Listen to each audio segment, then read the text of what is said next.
Mais pour moi, je savais pas encore que c'était possible d'être indépendant. À Bali, je faisais du 9h, 23h jusqu'à ce que le café ferme et qu'on me mette dehors. Soit je deviens prof de maths, ce qui me plaît pas trop, ou alors je peux trouver un truc sur les réseaux sociaux qui grossit de plus en plus. Je me suis dit, bon, si je veux ne pas avoir de regrets, pouvoir voyager, pouvoir gagner ma vie, je peux peut-être vendre cette compétence que je maîtrisais déjà parce que j'étais sur les réseaux sociaux. Un jour, je me suis dit, je vais calculer. Et là, on était à 1200 et quelques. Je me dis, mais ils sont passés où ces gens? Enfin, comment ils sont arrivés comme ça, genre...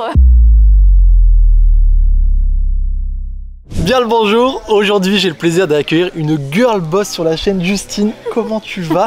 Attends, on va tout expliquer pourquoi on va faire une discussion avec Justine. Parce que tout simplement, elle a un business où elle aide les filles à devenir community manager. Tu vois que c'est assez intéressant, je trouve qu'on a un peu le même parcours de... Tu développes une compétence rentable, tu vois que ça change ta vie, toi community manager, moi copywriting, et ensuite comme on est tellement en mode full gratitude, c'est beaucoup trop bien, on enseigne ça aux autres, tu vois qu'il y a un beau business derrière, elle a aidé des centaines de filles, je crois plus de 1000 si je me trompe pas. Oui, 1500. Ça va être trop stylé, là le soleil commence un peu à se coucher, on voulait te le faire là en mode à la piscine, mais on va aller se poser là-bas, tu vois que c'est une grande villa, très bon choix aussi de villa, Justine, tu dois faire une formation sur ça. Je devrais. On va aller se poser à la cuisine, c'est parti. Et du coup, on est reparti, tu vois, on s'est mis dans la cuisine. Si jamais tu entends des petits enfants jouer derrière, c'est que bon bah écoute, on a des amis, la villa est assez grande pour inviter des gens, franchement. Tu vois, c'est marrant, à la fin ou quoi? Oh mais carrément, c'est un débordement TM. Mais ça ne nous empêche pas de faire une discussion très intéressante. Comme je te le disais, je voulais parler avec Justine parce que, bah voilà, aujourd'hui tu vis ta meilleure vie. Tu me disais, tu vis à peu près 10 mois à l'étranger en vrai, c'est ça? Tu vis quasiment à Bali. Quasiment à Bali, sauf cette année. Cette année, j'ai essayé de voyager un petit peu plus. Là, j'ai fait que 3 mois à Bali. T'as la Cape Town? Ouais, je fais Cape Town. Après Cape Town, j'ai été à Dubaï, j'ai été aux Pays-Bas. Ensuite, je suis rentrée en France pendant 1 mois. Ensuite, je suis partie à Bangkok pendant 2 mois. Ouais. Et ensuite, j'ai été... T'étais avec Thomas d'ailleurs? Ouais, avec Thomas, qui a fait une interview en plus avec toi. C'est ça, on l'avait eu il y a 1 an à Bali. Thomas, on l'embrasse.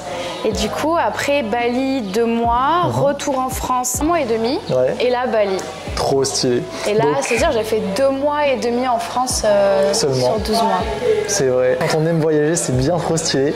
Et tu as commencé en mode community management. Et donc, c'est pour ça que je vous disais, les amis, parce que j'ai envie de plus en plus de montrer que quand tu développes une compétence rentable et recherchée dans le monde d'aujourd'hui, par exemple, tu vois, j'ai fait avec Antoine là, il n'y a pas longtemps. Ouais. Antoine, il n'a pas une entreprise ni rien comme nous, mais le simple fait d'avoir appris le closing, aujourd'hui, voilà, il est derrière en train de nous faire chier, en train de faire des vagues dans la piscine. Et nous, du coup, moi j'ai fait copywriting, toi t'as fait community management. Je veux montrer aux gens que c'est pas compliqué, tout simplement sans vendre du rêve, tu vois, ça va pas venir d'un coup du jour au lendemain. Et franchement, quand tu apprends une compétence que les gens recherchent, oui, tu peux remplacer ton salaire, ton ancien salaire, peut-être même le multiplier, gagner plus, te lever à l'heure que tu veux, être à Bali où tu veux. Comment tu as commencé dans le community management? Est-ce que tu veux nous raconter ton histoire, Justine? Comment j'ai commencé? C'est toute une histoire. Hein. Ah ouais. En plus, elle a des bonnes anecdotes à chaque fois. J'allais dire, tu veux la version élaborée, la version courte? Tu peux y aller en mode storytelling. Ok, j'essaie quand même de faire synchroniser, enfin genre raccourci, si vous me connaissez. Un petit peu. Mais c'est intéressant. Non. En gros, ce qui s'est passé, c'est que moi, j'étais en maths fonda. De base, je suis une scientifique, genre... Je savais même pas. Ah ouais? Ouais. J'ai une licence de mathématiques fondamentales. J'étais vraiment dans les chiffres, je kiffais et tout. Et en fait, à côté, je me suis mise au sport. Et dès que je faisais une séance de sport, je le postais sur Instagram. Ok. Et en fait, j'ai commencé à avoir des abonnés, interagir avec des personnes, etc. Et à un moment donné, je me suis dit, bon, attends, c'est soit je deviens prof de maths, ce qui me plaît pas trop, ou alors je peux trouver un truc sur les réseaux sociaux qui grossissait de plus en plus, commençait à y avoir des influenceurs, la télé-réalité, il y avait un petit peu, mais enfin, tu sais, genre tout commençait en fait. Je réimagine le tout début. On a loupé Justine dans les Princes de l'amour, quoi. Je suis deg. Ah ça. Oh là là. Non, pas moi.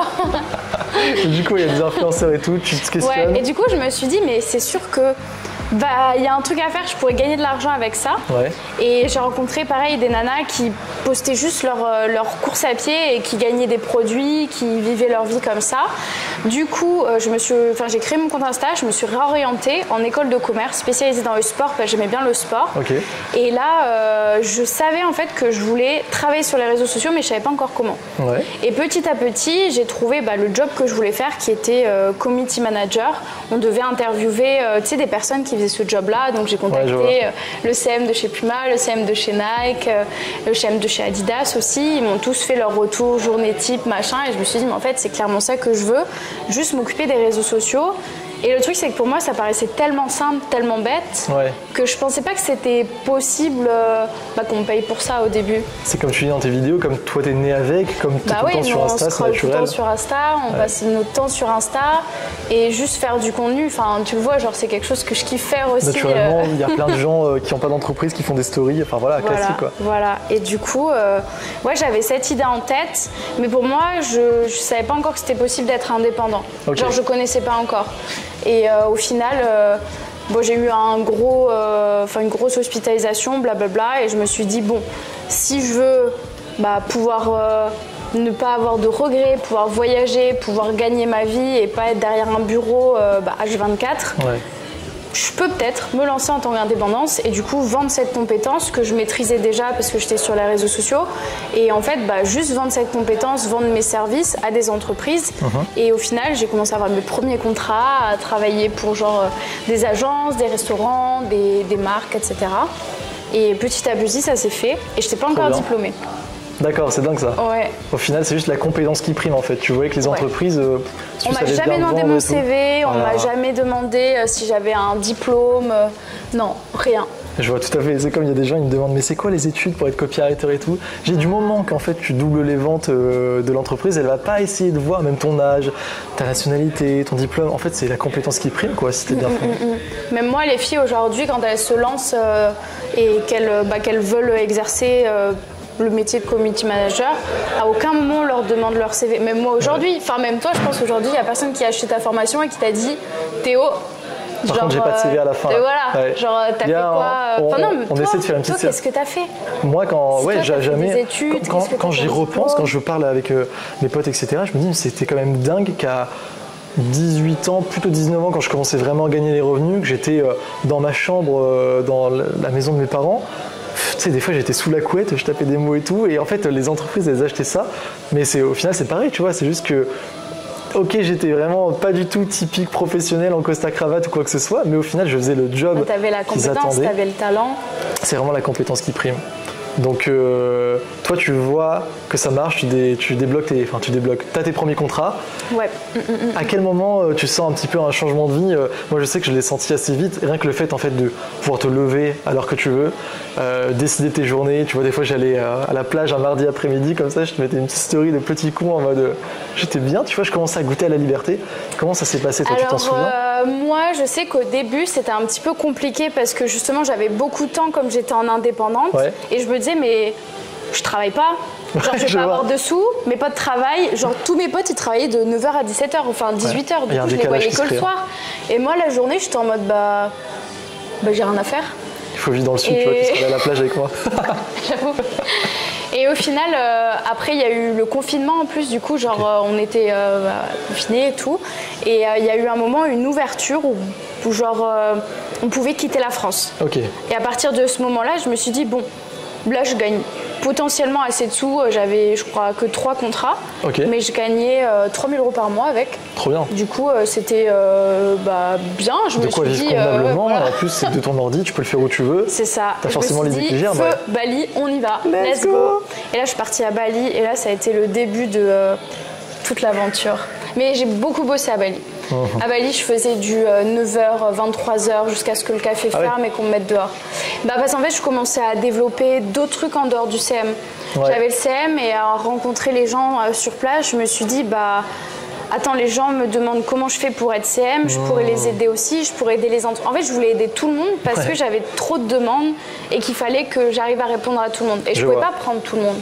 Du coup, c'est pour ça que je travaillais autant parce que je cherchais un petit peu comment j'allais pouvoir répondre aux besoins des entreprises qui avaient besoin de contenu, autant que des PAFI qui voulaient faire comme moi et partir à Bali. Ouais, en fait, je vois, tu te dis, mais moi je commence à vivre une vie trop stylée. Là, je suis à Bali, je gagne bien ma vie et tout grâce à ça.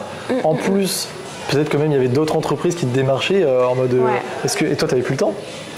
Tu te dis bah pourquoi pas, en plus je vois plein de filles qui me demandent des questions et tout. Donc c'est là que c'est venu l'idée de liberté digitale au final. Pas encore. Ma liberté pas digitale. encore. Pas encore. D'abord, je te contredis, je me dis merde. Une autre chose. Ouais, d'abord, en fait, moi j'ai visé. En fait, tu vois, moi j'accompagnais les entreprises. Ouais. Du coup, bah, j'avais des demandes pour être CM et je me disais, je peux pas faire tout. Et en fait, c'est d'abord un produit que j'ai fait. Enfin, j'ai lancé un coaching pour les entreprises. On avait parlé au séminaire. Ouais. On a intervenu tous les deux. Big up Manoa aussi. Séminaire de Manoa, Fortumedia. On place tous les amis. Ouais, qui est derrière, secret, sur la plage. Le réseau secret, c'est comme ça qu'on apporte les contrats, on va t'en parler. Mais on veut savoir, Justine, qu'est-ce qui s'est passé avant du coup? Qu'est-ce qui s'est passé? Et ben en fait, je me suis dit qu'il fallait que je trouve un moyen de pouvoir aider tout le monde. Et c'est là que j'ai lancé du coup mes premiers coachings, parce qu'on me les a demandés. Sinon, je pense que je me serais jamais sentie légitime de les lancer moi-même. Intéressant. Et il y a une fille qui est venue qui m'a dit, Justine, je te suis depuis longtemps, c'est vraiment cool ce que tu fais. Est-ce que tu peux m'apprendre à faire la même chose pour mon entreprise? Elle avait une petite boutique e-commerce éco-responsable. Du coup, on a fait, je l'ai formée là-dessus, etc. J'ai fait plusieurs coachings, mais pareil, j'avais pas le temps de faire tout le monde. Ouais. Du coup, je me suis dit, bon, je vais lancer un petit challenge de 30 jours qui s'appelle du coup le Insta Challenge et qui va pouvoir permettre à ces entreprises ou des personnes qui veulent être créatrices de contenu de développer leurs réseaux sociaux pour avoir plus de visibilité, convertir, enfin blablabla. Ouais. Et du coup, j'ai lancé ça en mars dernier. Ça a bien marché, t'as vu de la demande, etc. Ouais. Ça a cartonné. Non, au début, je me suis dit, mais il n'y a personne qui va acheter ça. Tu vois, ça c'est trop intéressant. C'était 67 €, c'était super cher. Ok, c'est quoi? C'était un PDF du coup? Non, c'était 30 jours de vidéos. 30 jours de vidéos avec une vidéo par jour, avec des ressources. À 67 €, je l'ai vendu. Donc là, si vous êtes entrepreneur, vous avez un peu en business en ligne, vous savez à quel point en fait il y a un décalage là entre le prix et la valeur. C'est pas assez cher pour ce que. Non, c'est en vrai là maintenant je me dis c'est vrai, c'était pas assez cher. Mais t'as le syndrome de l'imposteur au début. 67 €, c'est énorme. Enfin, moi je pourrais pas me le payer. Enfin, avant, tu vois. D'accord. Du coup, j'étais en mode wow. Et au final, ça c'est. Tu vois des gens qui achètent, tu vois que la demande est là, les gens te remercient même, etc. Ouais. Et franchement, il y a eu un effet où tous les jours je postais une vidéo. Ouais. Et tu vois, j'en préparais à chaque fois quelques-unes d'avance. Et je les publiais chaque jour, ça se débloquait. Et les gens mettaient des stories, suivaient, etc. Et pareil, à la fin, les gens ont eu des résultats, donc ils m'ont encore repartagé. Ok. Et pareil, il y avait des gens qui voulaient rentrer dans le challenge, alors que le challenge était déjà en cours. Du coup, finalement, ils rachetaient le challenge, ils faisaient... En gros, les gens faisaient ma propre pub, tu vois, avec leurs résultats et leurs partages. D'accord, je vois. Du coup, c'était grave stylé. Et j'ai continué à faire beaucoup de coaching aussi, beaucoup de coaching, parce que j'aimais bien échanger, parce qu'avec la formation, je n'échangeais pas. Du coup, j'avais pas mal de coaching individuel. Et en fait, petit à petit, j'ai eu des filles qui voulaient être community manager, qui voulaient être comme moi. C'est venu là après, ouais. Ouais. Et du coup, petit à petit, j'ai fait des coachings de ça. Et ensuite, j'ai sorti la formation. D'accord. Donc en fait, tu as répondu juste à un besoin, comme tu dis, marché. Toujours, ouais. Ça, c'est très important. Et pour moi, c'est le... Quand je... Parce que là, maintenant, j'accompagne plus les copywriters à vraiment devenir copywriters, enfin, ou les salariés, les étudiants à quitter leur études, job. Mais il y a eu un moment, même, j'ai toujours les entrepreneurs, mais il y a plein d'entrepreneurs qui, parfois, ont envie d'avoir l'idée du siècle. En mode, j'attends d'avoir la bonne idée, etc. Ouais, tu réfléchis à l'idée, mais tu regardes pas forcément la demande, si t'écoutes ce qui se passe, ouais. Oui, Justine, les gens lui demandaient, je veux devenir community manager. Je veux faire comme toi. Je veux faire comme toi. Pour voyager. Exactement, donc en tant qu'entrepreneur, il faut juste répondre à la demande et vous avez un besoin que vous résolvez. J'aime bien la métaphore de l'aspirine, tu sais, tu deviens un Doliprane en fait pour les gens, tu résous un problème et normalement on va te payer pour ça et puis après si ça marche vraiment, que c'est cool, etc., qu'il y a beaucoup de demandes, ça va grossir et tu peux vraiment peut-être avoir un gros business. Comment ça se passe aujourd'hui? Combien il y a de filles dans la formation après du coup tout ce parcours? Est-ce que tu kiffes former les gens? Est-ce qu'il y a des gens qui vivent de leur activité? Dis-moi tout. Alors là, déjà, je l'ai lancé en septembre de l'année dernière. Du coup, ça fait un peu plus d'un an. Ouais. Mais non. Un peu plus d'un an. Félicitations. Moi, je sais que ça marche bien. C'est trop cool. Et on a bientôt 1500 filles dans la formation. Let's go! Et quelques C'est beau. petits garçons. Il y en a 3. Il y a 1% quoi. Ouais. T'as un branding, bah oui, féminin. Les girl boss. Oui. Parce que c'est quand même pas un métier hyper masculin, il y a quand même beaucoup de filles. Ouais. Du coup, il y a quand même des garçons qui viennent dans la formation et c'est ok, ils sont très bien Vous êtes les entourés. bienvenus. Mais ouais, on a beaucoup de filles, du coup je dis femmes, enfin 1500 femmes, Donc, mais il y a quand même 1500, des c'est un beau garçons. chiffre, hein, franchement. En un an, ouais. Super stylé. Et en plus, pour la petite anecdote, il y a début du mois, à chaque fois je disais oui, on a bientôt les 1000, on a bientôt les 1000. Un jour je me suis dit, je vais calculer. Et là on était à 1200 et quelques. Et j'étais en mode, mais ils sont passés où ces gens? Enfin, comment ils sont arrivés comme ça genre. Incroyable. Et du coup, non, franchement, c'est super bien. Et là, aujourd'hui, je passe beaucoup de temps à justement essayer d'améliorer la formation, à essayer de moi aussi m'occuper de mes réseaux sociaux. Donc, je fais vraiment ce qui me plaît. Et le plus, on va dire, enfin, le meilleur truc, c'est de voir des filles qui réussissent. Et là, J'allais tu te vois, demander ça, ouais. il n'y a pas longtemps, on a fait l'événement Conférence Liberté Digitale, juste après qu'on se soit rencontrés à Bordeaux. Et il y avait quand même 2 nanas qui sont venues. Une qui est venue de Paris pour venir échanger avec mes élèves. Et elle vient de monter son agence. Et elle a fait des études de droit. Ouais. Elle a travaillé dans le service client. Et elle s'est lancée, enfin Océane, du coup, elle s'est lancée en community manager. En un mois, elle avait ses premiers contrats. Ensuite, elle en a eu d'autres, par-ci, par-là. Elle a atteint à peu près 4000 € par mois. Et là, elle a lancé son agence. Et du coup, elle commence un petit peu à déléguer, etc. Parce qu'il y a vraiment de la demande dans le community management, comme je pense le copywriting. Enfin, le truc, c'est que les entreprises, elles ont vraiment besoin de personnes qui ont ces compétences parce qu'en interne, elles les ont pas, en fait. Et même moi, je le vois, je préfère faire appel à quelqu'un qui est vraiment spécialisé dans son domaine que prendre quelqu'un qui va faire un peu tout mais pas forcément très bien. De fou. Comme Franck de l'Académie par exemple. Oui, qui va bientôt nous rejoindre en tant que copywriter, qui va faire les mails, qui va nous faire toutes les... Là, il va faire 4 mails par semaine. 4 mails par semaine, ok. Je vais te suivre, Franck. De toute façon, je te l'ai dit, suivi personnalisé. Mais ça va, il a déjà pas mal d'expérience avec Thomas. Parce que du coup, ça fait 1 an maintenant presque qu'il rédige pour Thomas. Il a dit début de l'année, ouais. Et ça fait 1 an qu'il a quitté Enfin, qu'il s'est reconverti du coup. C'est vrai, il avait une entreprise, je ne sais plus quoi, à chaque fois j'oublie, je suis désolé. Conducteur de camion. Ah, c'est ça? Trop bien. Et il m'a dit qu'il avait fermé. Trop bien de faire maintenant le copywriting, parce que je sais qu'il préfère. Ouais, en plus, il kiffe, franchement, il kiffe. Et je l'ai vu dans l'échange, il était super à l'aise avec nous. Cool. Il avait même pas la pression de se dire est-ce qu'elles vont me prendre ou pas. Enfin, tu sais, genre, il nous a accueillis en mode salut, alors moi, je vous présente David Dadada. Il nous a posé les bonnes questions, ça, c'est vraiment cool. Il a utilisé le petit document secret de la leçon 3 du module 4. Non mais c'est vrai que je les forme à justement, tu sais moi en fait quand j'avais les entreprises au téléphone etc, je me souviens à quel point j'étais pas à l'aise, tu vois, je sais pas si toi aussi quand tu commençais. Moi j'ai envie de me cacher, moi je jamais transpire au téléphone. C'est pas facile tu vois, je pense qu'on est des personnes tous les deux où on n'a pas envie trop de parler de nous quand c'est genre vraiment en mode allez parle de toi, tu vois ce que je veux dire, en mode allez vends-toi. Après c'est pas notre compétence tu vois, je sais que la plupart des freelances c'est pas la compétence la vente. C'est vrai, non moi je préfère vraiment les former sur le fait qu'ils soient super forts et justement avec le fait d'être fier de toi-même, le fait de savoir que tu fais du bon taf, parce que aussi, tu vois, quand tu corriges les exos, etc., quand tu leur fais des retours, ils montent en expérience tout simplement, donc ils se disent ok, tu prends du galon, si je puis dire, et forcément, quand tu es au téléphone, tu te sens un petit peu plus confiant, et je pense que ça transparaît, et il y a des gens qui me disaient, voilà, avant je pas transpirer au téléphone, tu vois, mais en mode je bégayais, je sais pas quoi dire. Soit en fait tu parles pas et du coup tu fais mauvaise impression, soit tu parles trop. Moi je sais que je faisais ça pour combler le vide. Et maintenant ils arrivent à, pas tous, mais il y en a quelques-uns, peut-être comme Franck là, à poser les bonnes questions, à donner envie aux clients, à être crédible. Et après ça donne un beau contrat à long terme et ça fait plaisir quoi.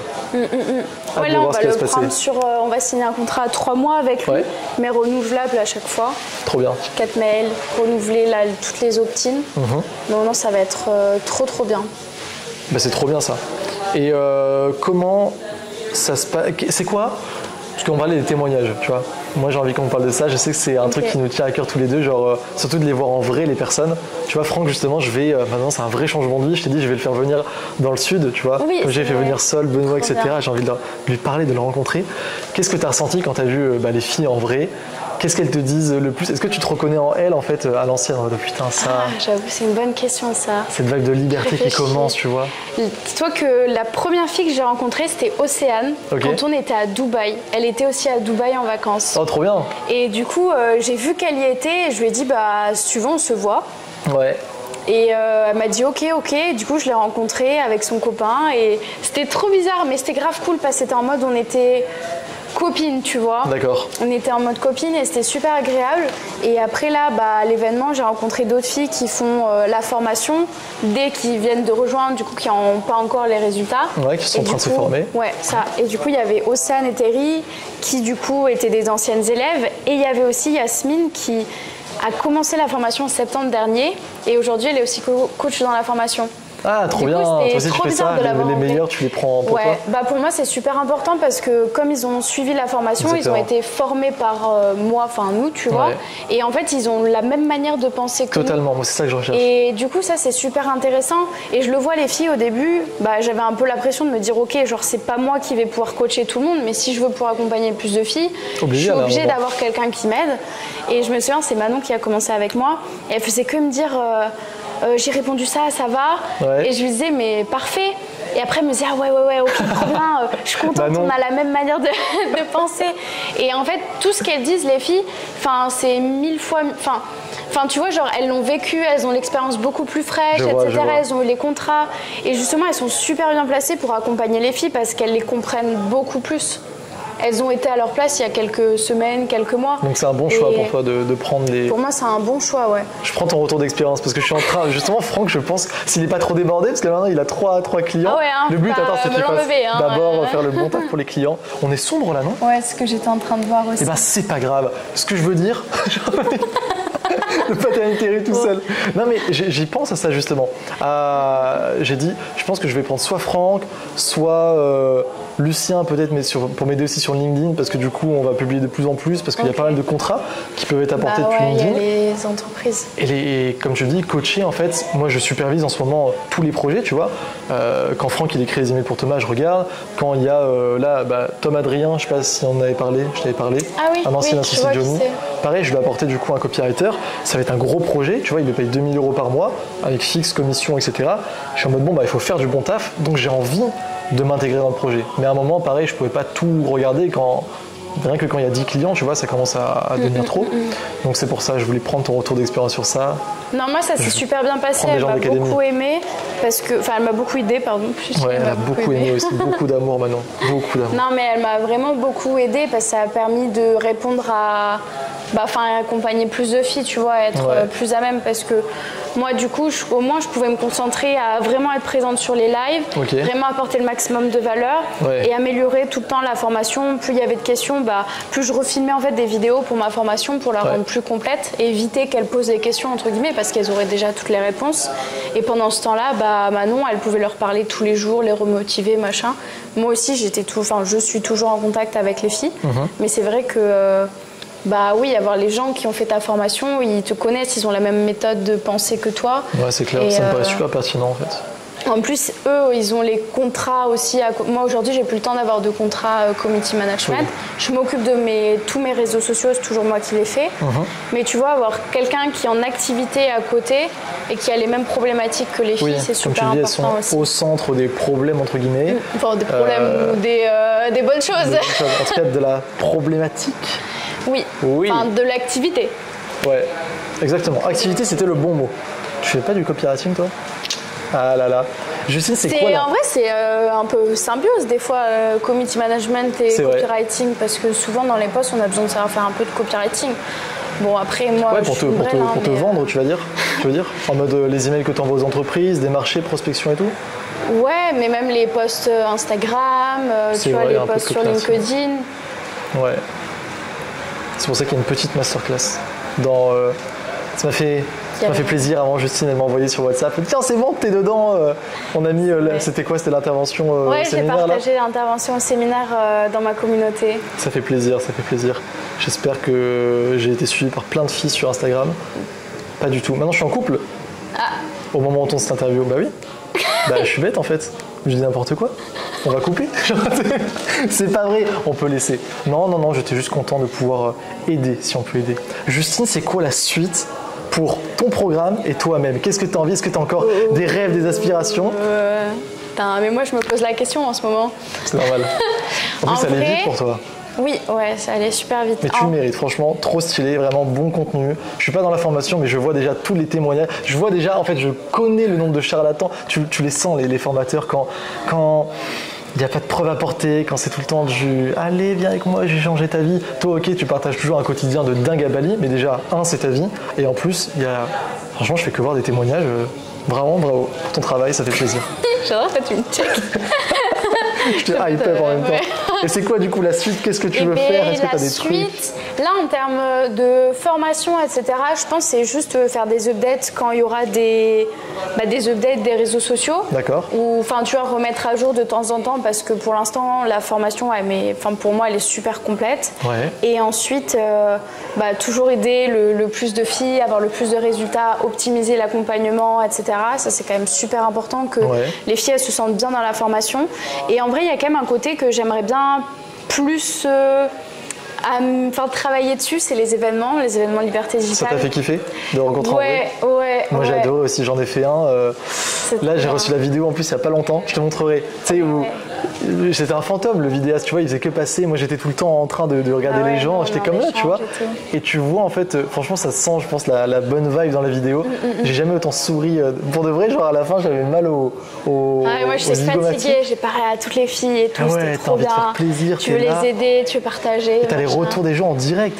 Les gens qui me disent là je viens de quitter mon boulot, j'étais en mode mais... Trop bien. Et tu dis wow, moi je suis... Enfin parce que tu vois, moi réel, je suis à Bali, je suis à l'autre bout du monde, je suis un peu dans mon coin derrière mon ordinateur pour essayer de tout améliorer, d'avoir une formation qualitative, de pouvoir aider les filles à fond, et quand je les vois en vrai je me dis ah ouais bon ok, tout ce que tu fais c'est ça paye, ça fait trop plaisir. Ça fait trop de bien. Mais du coup pousser plus les événements parce que je pense que ça peut être cool de rencontrer les filles comme ça. Ça peut être un bon axe. Et ensuite niveau perso, je dirais j'aimerais bien trouver là où est-ce que je vais me poser. Ok. Ouais, ça c'est mon gros truc, je sais pas encore. Mais problème après, de nomade digital du coup. C'est vrai que c'est un problème qui arrive. Avoir ma maison. C'est des problèmes de riches, mais on préfère ces problèmes, on préfère ça. Oui, c'est vrai. C'est que quand tu as tellement voyagé, tu peux te dire en fait, qu'est-ce qui est le mieux quoi? Où est-ce que j'habite, entre guillemets, techniquement, c'est Bali, parce que je sais que c'est là où j'ai tous mes copains, tout le monde qui vient, etc. Je me verrais pas vivre en France sur le long terme, plus faire des allers-retours, peut-être trouver 2 pays que j'alterne, etc. Je vois. Mais ouais, c'est surtout ça. Et après, j'aimerais bien me lancer plus dans l'investissement, etc. Même développement personnel, lire un peu plus. Genre, j'aimerais vraiment me former sur de nouveaux trucs en parallèle de ce que je fais là aujourd'hui, mais surtout beaucoup développement personnel. Et ça c'est tellement cool de pouvoir se poser ces questions, c'est grâce au temps, tu vois, le temps, l'argent qui achète le temps, moi je le vois vraiment comme ça, tu vois. Tu sais, c'est un peu genre dans mon branding, mais je suis toujours en mode je m'en fous des Rolex, bon, j'achèterais peut-être une Porsche un jour, tu vois, mais c'est pas les trucs qui me font kiffer. C'est pas l'objectif. Mais par contre, le fait d'être genre, comme je le dis, de pouvoir me lever alors que je veux. Moi, je sais que j'ai un rythme où des fois je me couche tard, après je me lève tard, etc. J'aime beaucoup lire. Parfois, tu vois, genre je me plonge dans la philosophie. Pendant une semaine, tu vois, je vais relire du Nietzsche à fond. Puis après, je sais pas, j'ai envie de chasser les moustiques à Bali comme je fais là. Et puis après, de beaucoup boxer avec mes potes. Tu vois, la vie, c'est pas être derrière un ordi. Ça me fait énormément kiffer de... Toi aussi, tu me disais, tu as des périodes où tu taffes à fond parce qu'on aime ce qu'on fait, on voit les résultats qu'on apporte aux gens et tout. Et quel bonheur de pouvoir se poser ce genre de questions et des fois de prendre du recul, de dire qu'est-ce que je veux vraiment, tout ça. Introspection. Ouais, c'est vrai. Moi, j'aime beaucoup ce que je fais. Enfin, je suis très contente que là, ça marche bien et tout. Mais c'est vrai que du coup, je me vois pas ne rien faire, attendre que le temps passe. Genre, hier, c'était cool parce que j'étais avec vous. Genre, vraiment, hier, j'ai rien fait, j'ai pas travaillé. Et j'étais en mode, ok. On regarde pas les messages. Je fais trop ça. Et tu vois, j'ai quand même envie de me former sur de nouveaux trucs, apprendre de nouveaux trucs, gérer de nouveaux trucs, développer de nouvelles compétences, m'améliorer. Je pense qu'il faut toujours s'améliorer sur tout. Et surtout, aujourd'hui, le digital évolue. Enfin, tu vois, tout évolue un petit peu. Ouais. Juste suivre ça, mais m'occuper surtout. Donc, faites ça. Apprenez à être community manager, apprenez à être copywriter. Apprenez une compétence rentable qui vous fait kiffer, vous sentez que c'est la même vibe pour vous, etc. et que les entreprises recherchent parce que voilà, tous les deux, on vit une vie plutôt cool, je pense, aujourd'hui. C'est grâce à ça, on aide les gens à le faire. Il n'y a pas de secret, c'est juste qu'il y a des entreprises en ce moment même qui recherchent désespérément des bonnes personnes, parce qu'on l'a pas dit, c'est surtout les bons. Parce qu'il y a des community managers, il y a des copywriters. Je sais pas comment c'est pour les community managers, mais franchement, je veux pas vexer les gens. 90% des copywriters sont mauvais parce que il y a plein de formateurs qui disent il suffit de copier-coller un truc, nanana. Et en fait, non, c'est quand même un nouveau métier, tu vois, c'est une compétence à apprendre. Donc, ouais, si vous vous formez bien, après, il n'y a pas de souci pour quitter son boulot, voyager un peu plus, kiffer et avoir le temps de se poser des bonnes questions et tout. Ça régale. Justine, je te dis merci, je te check une dernière fois, tu m'as dit que tu aimais bien. Et nous, peut-être on va aller dans la piscine, je sais pas ce qu'on va faire. Bah ouais, là. J'espère qu'on nous voit encore. En tout cas, ça m'a fait plaisir. Est-ce qu'on met ton Insta si les gens, s'il y a des filles par exemple qui ont envie, etc. Puis même, juste c'est un plaisir le Insta de Justine pour les yeux. Hein. Moi, je veux pas devenir community manager. Je suis là, je fais partie des seules stories avec Manoa et je veux dire ma copine, même pas trop. Je regarde plus que ma copine. Ah bon? Oui, en tout bien, tout honneur. Donc on met le Insta de Justine. Vous pouvez me suivre sur Jutoon, vous tapez Justinois. Ça sera mis là et en description. Et puis voilà. Merci Théo. Vivez une belle vie. Et à la prochaine. Copywriter, artiste dans l'âme, artiste peintre. Bientôt une formation sur comment devenir peintre, même sans expérience et si tu n'as jamais tenu un pinceau. 97 € au lieu de 997 € jusqu'à ce soir avec le code JUTOON. J'adore. Bon, c'est cool. On n'était pas trop noirs sur la